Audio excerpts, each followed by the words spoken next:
atong pangutan-on kanhi kongresista o niya siya mo ay advisor at the same time spokesperson. Si atong higalang si kanhi Surigao del Norte, Congressman Ace Barbers. Congressman Ace, may buntag. Mayong buntag, mayong buntag sa ato mga kaigsunan diha sa Sugbo ug sa entero Visayas ug Mindanao. Sir, apilo na to ang mga OFW o mga migrant Filipinos nga nakamonitor pinagi sa atong live streaming. Mostly, Sa ato mga matod pa, mga bagong bayani, mayong buntag kaninyong tanan, bisag asa dapit mo sa entero kalibutan. sir, una, lahi-lahi, I don't know ha, kung doon na ba kay ideya, kamong mga Bisaya des Mindanao, o kami pong mga Bisaya des Visayas, lain-lain, baka nang gitawag o expression lang bitaw, amaw ka, hanggaw ka, I don't know, dito sa Mindanao, kay may ipapatay putlas liog. Unya, na ako'y gika-istoryang mo patay. Sir, inyo naaba na ang expression na sa inyo, basigwa na mo dire. Pero daghang kaayong klase kay depende kung unsa nga level nga kasuko or unsa nga level nga kalagot niya sa usa ka tawo ingana manggod kay na may mga expression sakto gyud ka nga naay expression unya kung ang level ana magdepende sa unsa kalagot unsa kasuko before siya ka buhi og istorya nga ingon ana nga kanang giingon nga pagbanta. Pero sir, dinis Visayas, so ito masagama kay ang imong papa, ang imong daddy, former Senator Bobby Barbers, mura man putog taga Cebu. Ang inyong naandan diha, mura pog taga Cebu, pero kanang imong giingon nga depende sa level sa kasuko. Murag ingon ana po diri sa mua, murag nagpatas ra. As to di kagahapon sa pagkatestigos ni Attorney Jeremy Lutok. Doon na siya giingon nga klaro magkayo ang hulga, hulga, pamalikas, pero lahi-lahi magpunta ka rin pamalikas Congressman Ace, lain-lain punta kay sa Tagalog, kanang giingon lang PI, there is atong lahi man pod. Dili ba di ay gyud sir, giingon kanang hulga mag-agad lang pod, not to the expression but ngadto na sa imong giingong level sa kasuko kay sa tan-aw nako og ang mga tao nga muhukom adto nagpa-preskon og kadlawon kasuko gito. Amo nang akong giingon nga depende sa level sa kasuko sa usa ka tawo no. Ang kanang say tawag ana sa ato kanang pamalikas no. Kanang giingon nga pamalikas bisag kung saon na to tan-aw na pamalikas gid na. Diba? So dili man ka mamalikas kung wala kay rason nga mamalikas, di ba? Sa ato pa kanang giingon nga threat o kanang giingon nga tagingon nga usa ni kanang say tawag ana kanang grave threats gani nga mo kuan ka mo sa Tagalog pa kanang maghatag ka og banta gani hulga nga patyon ta ka example no patyon ta ka dili man ka mag-ingon ana kung wala kung kuan binuang ra di ba sa ato pa naay gyud rason nga nakabuhi ka o ingana nga istorya tungod kay dunay imong kasuko sa imong kasing-kasing siguro or dunay imo you are in the fit of anger matod pa sa English no so dili ka na pwede i-classify o i-justify nga nakabuhi ka ana tungod kay kuan ra kanang dunay external nga rason nganong nakabuhi ka ana no because wherever you look at it matud pa a threat is a threat no ang pamalikas gyud walay lain nga definition ana so kung muhatag ka og threat sa usa ka tawo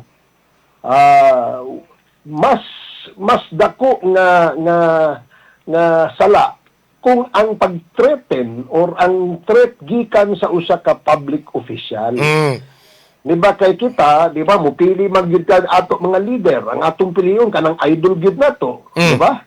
So tungod kay idol nato, nag-expect gyud ta nga kana siya maayo sa kinahanglan maayong iyang performance, kinahanglan may dignidad ang iyang opisina, kinahanglan dunay professionalism sa iyang karakter, o dunay respeto sa isig katawo, etc. etc. Kay idol gud nato, di ba?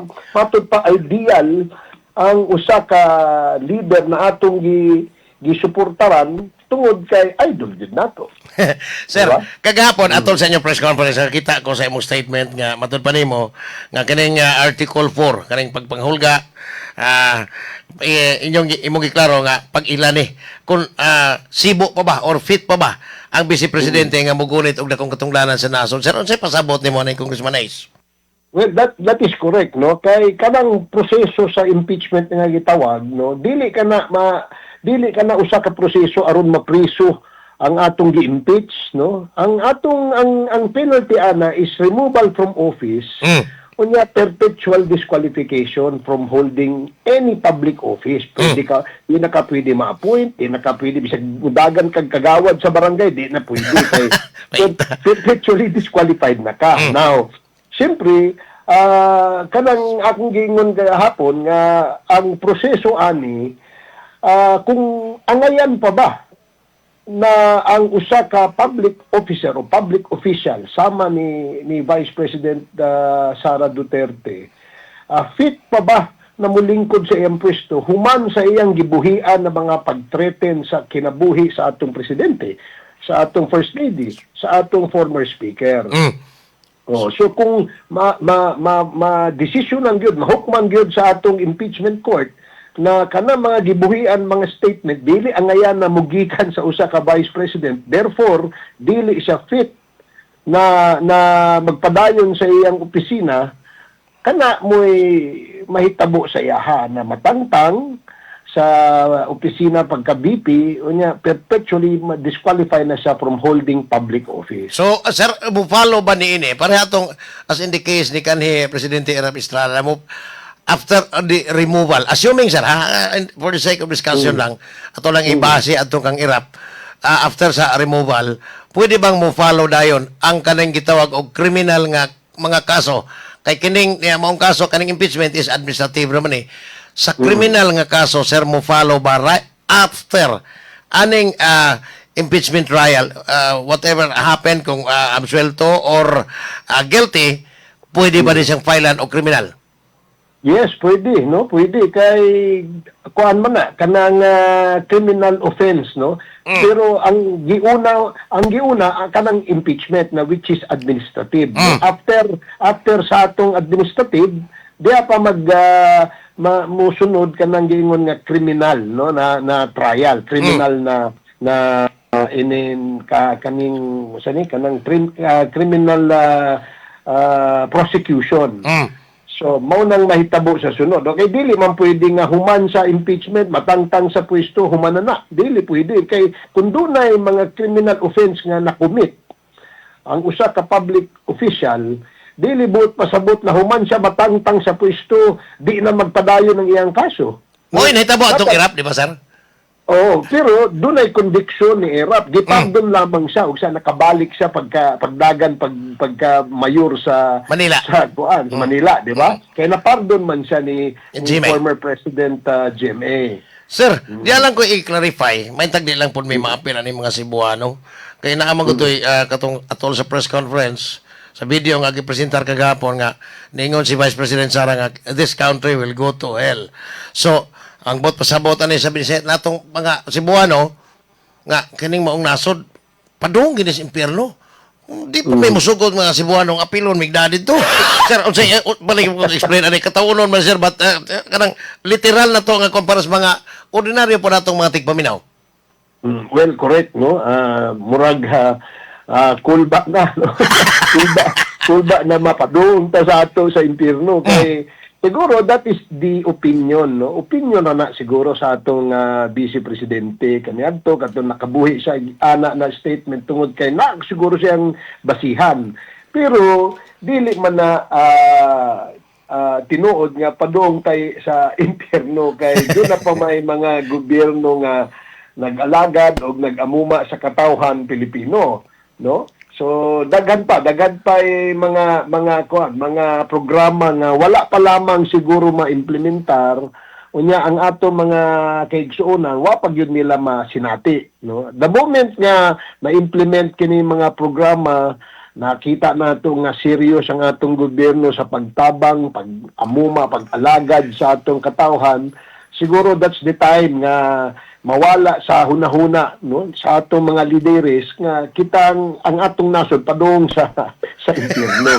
Sir, ako lang linggi, klaro yung pangutana kay dili man tanan mga naminaw nato, Congressman Ace nga makasabot og idiomatic. No, doon na Yes, mga yes. literal kayo pagpanabot. Mo lang ang kuyawan man pud yung mga Cebuano kung literal ay mo interpretation kay pating maapil may mga Cebuano dadto sa impyerno di kayo. Sir, Usahay lagi doon ay mga figures of speech. No? Nga mabuhian ang atong mga leaders. Parehas sa una kang former President Digong Estrada, no? Dagan mga hyperbole o figures of speech nga iyang buhian kaniadto. So those are the things na sahay dili na to angay seryosohon. Okay, di ba kay ila man ang opinion. But the truth and the fact of the matter nga dili man na siguro wala siguro basihan, no, kanang gibuhian nga statement. Kuyawan ko na, sir. Kuyawan mo na. Di pa, sir. Nihonghong akong partner na rin nga. Nanay kay appointment. But sir, last na lang yun. Kay, ikong minimo. But salamat sa time. Sir, di pa. Karong hapon, schedule, i-continue pa ang cross-examination sa defense ni Attorney Mark Binloan. Then, if mo follow si Attorney Zulaika Lopez, ang Chief of Staff ni Vice President Sara. Sir, unsa inyong ma-extra kay murag katubang sa Quad Committee din, ikaw may overall chairman niya Quadruple Committee. Mao ba ni ang kuan unsa may hulga po niyang gihimo? Batok aning kabahin aning Article 4. Oh, well, una, siyempre, siya may magpamatuod nga nakabuhi og mga ingon-ana na statement ng atong Vice Presidente kay naaman siya sa sulod, di ba?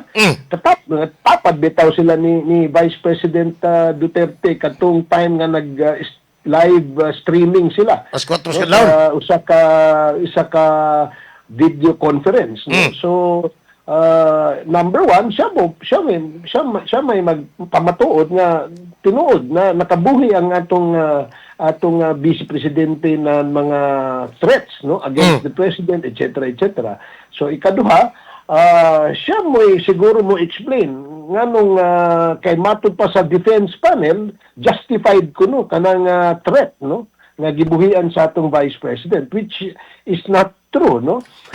Kay a threat is a threat, bisa usaon nato tanawon dili justified kana mo ingon ka sa usa ka tawo nga patyunti ka. Di ba? dili man na pwede na bisag panangutan ng imong silingan nakahulam og usa ka kilo nga bugas nimo unya dili makabayad mo ingon ba ka nga patyunta ka kundi ka mamayad og bugas.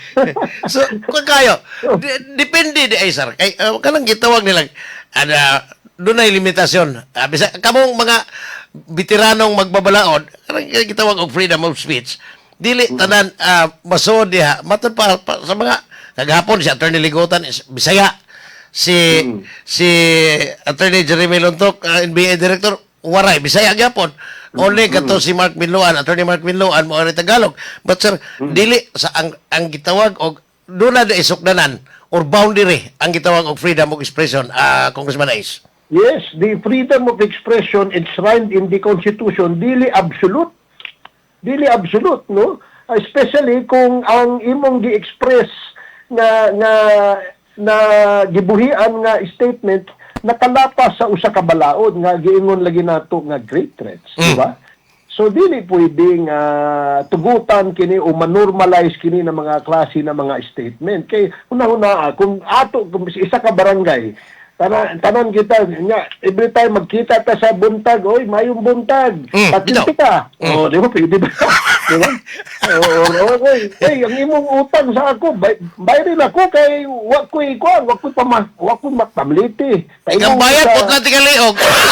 Bukod sa kagliog, hindi ka mamayad. Di ba? Yung mga, dili man na pwede man-normalize.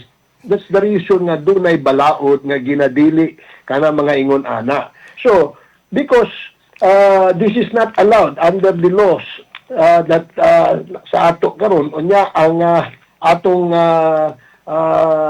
konstitusyon nag-ingon na dili absolute kini na mga klase na mga expression. So, ang usa ka public official expected yun nga mutuman ani na mga balaod. So kung di ka makatuman sa ingon ana na balaod, makalapas ka ana, so doon ay mga accountability mekanismo. That's the reason why sa mga highest official sa atong nasod, dili buot pasabot na kung ikaw mo'y pinaka-highest official, di na ka pwede patubagon sa mga kalapasan na imong nabuhat, di ba, sa imong pagserbisyo. So, dili ka pwede. That's the reason why the Constitution ordained a mechanism, a accountability mechanism, aron kitang tanan, appeal na ang pinaka-powerful na mga opisyal sa atong gobyerno, kinahanglan kintugyod mo. Dili pong pwede basta-basta na lamang makalapas sa balaod. Bad influence po, sir, sa mga bata. Correct. O bad influence. Kay siyempre kay matod palagi idol gyud nato. Kita ay nag-support. So we expect the highest the highest level of restraint, the highest level of accountability, the highest level of respectability. Di ba? Lison ko yung padungog mga bata mo sa magsunod nga padungog niya kasi impirno. Kana. Sura na. Lisod tayo na. Anyway, Congressman Ace, bisag mubo lang kayo among time. May gitagaan kini mo minimog higayon. Salamat yung kay salamat. Hopefully di gyud ka mo tagam sa among pag samok-samok nimo matag higayon nga magkinahanglan mis imong tubag isiptig pamaaba sa prosecution sa. Salamat kayo, sir. Anytime. Salamat kayo, Oka. Salamat kayo sa imong program. Sa imong mga suking tigpaminaw diha. Mayong buntag, mayong adlaw kaninyong tanan. Si former Congressman Ace Barber sa Surigao del Norte. Karon taon atong isuwayan por atong tawag si either si Attorney Glenn Chong, former congressman, or si former Congressman Jing Paraspod. Patas ni. Why? Yating badatas impirno. Kamu lang, impirno, may labot si Buano.